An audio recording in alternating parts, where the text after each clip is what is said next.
La 50e session de l'Assemblée parlementaire de la francophonie se tient actuellement à Paris, au Sénat et à l'Assemblée nationale, et ce depuis le 9 juillet dernier.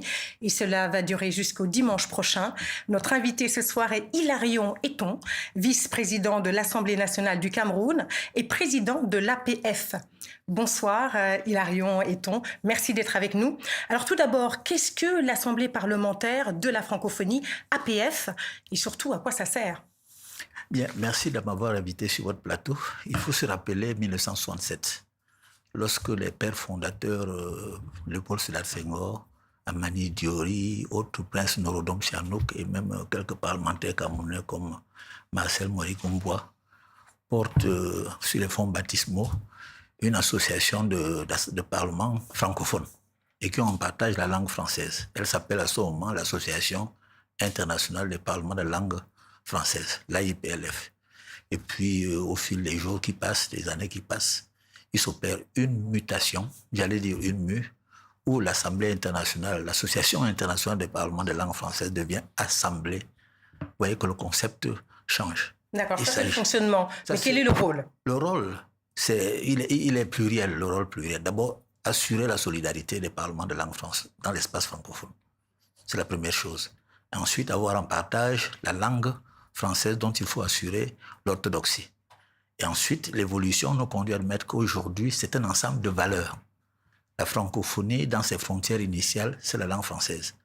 Et de fur et à mesure que l'on avance, cette francophonie, cette langue française se mue à un ensemble de valeurs. Donc, langue française, plus un ensemble de valeurs, état de droit, démocratie, progrès et prospérité partagée. Et donc, voilà ce que c'est que la francophonie aujourd'hui. Et elle se développe ainsi dans cette association, dans cette assemblée de parlement de langue française. Ce qu'on peut dire globalement, c'est qu'elle apparaît aujourd'hui. Elle n'est plus seulement culturelle, la langue française, elle devient politique. Nous en parlerons plus tard. Alors justement, l'APF a un rôle consultatif. Elle émet des recommandations, mais n'a pas de pouvoir contraignant. Dans quelle mesure peut-elle peser sur les décisions des gouvernements francophones, justement ? N'oubliez pas que nous restons toujours dans le diptyque exécutif et législatif. Même dans les nations, dans les États, vous avez toujours l'exécutif qui a la force de coercition. Et les parlements, le législatif, ou bien les avis, le côté consultatif l'emporte. Il n'y a pas de pouvoir consultatif. C'est un peu comme la pensée qui précède l'action. Je dirais que l'Assemblée, c'est le verbe, c'est la pensée, et les exécutifs, c'est l'action. Il ne faut pas lier les deux. Alors, on est dans la pensée, justement, votre idée sur le fait que certains pays ont quitté l'Organisation mondiale de la francophonie, l'Organisation internationale, devrais-je dire, de la francophonie, l'OIF, précisément, comme le Mali, le Burkina Faso ou le Niger, et c'était en mars 2025. Quel rôle peuvent jouer les parlementaires que vous êtes pour maintenir les liens avec ces pays qui restent quand même francophones ? C'est une préoccupation de tous les instants au sein de l'Assemblée parlementaire de la francophonie.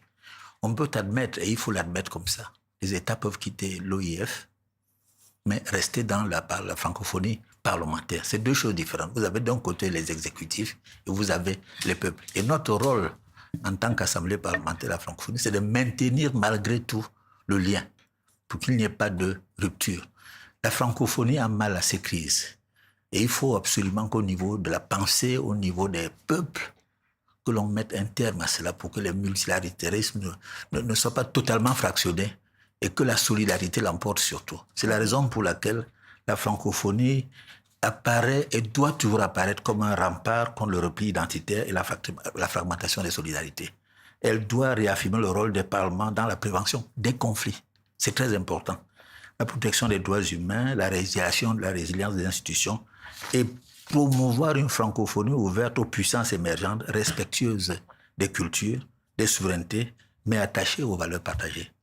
Voilà le rôle de l'Assemblée parlementaire de la francophonie. Et notre rôle, donc, vis-à-vis des États du Sahel, c'est maintenir le lien, malgré l'expression de leur souveraineté. Nous estimons que les peuples doivent tout mettre en œuvre pour maintenir ces liens. Et c'est la raison pour laquelle nous envisageons au niveau de l'Assemblée parlementaire de la francophonie de dépêcher sur place un certain nombre de missions pour que le dialogue force reste au dialogue entre les peuples. Alors, on a vu des pays qui quittent effectivement l'OEF. Depuis octobre 2024, en revanche, il y a 4 pays qui ont adhéré avec le statut d'observateur. C'est la Polynésie française, le Chili, la Sarre et la Nouvelle-Écosse. La francophonie s'élargit donc à des territoires qui ne sont traditionnellement plutôt éloignés du français. Est-ce pour vous un signe de rayonnement de la langue française ou plutôt un danger de sa dilution?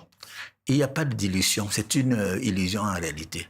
Je vous ai dit tout à l'heure que la francophonie ne doit plus apparaître seulement comme étant le périmètre de la langue française. Il faut y ajouter des valeurs. Et tous les pays qui adhèrent à ces valeurs deviennent francophones, même s'ils ne parlent pas l'anglais, comme première langue. Ce sont des pays qui, dans l'ensemble, utilisent le français comme étant une langue de travail. Mais ce qui importe le plus, vous avez d'ailleurs oublié le Ghana, qui est un pays plutôt anglophone. Vous avez oublié l'Angola, qui est entré dans la francophonie. Et donc, tous ces pays rentrent dans la francophonie à la recherche des valeurs de la francophonie, qui, chaque jour, sont des valeurs qui deviennent de plus en plus partagées. Alors, une dernière question, si vous le permettez. Bientôt, ce sera les élections chez vous. On l'a su aujourd'hui, le 12 octobre. Il y a une question qui se pose. Est-ce que le président Biya sera candidat à sa succession? Personnellement, je souhaite qu'il soit candidat à sa succession. Pourquoi je le dis? C'est parce que je suis membre du parti du Rassemblement démocratique du peuple camerounais, qui a des statuts. Et le droit positif dans ce parti dit des choses simples, des propositions simples.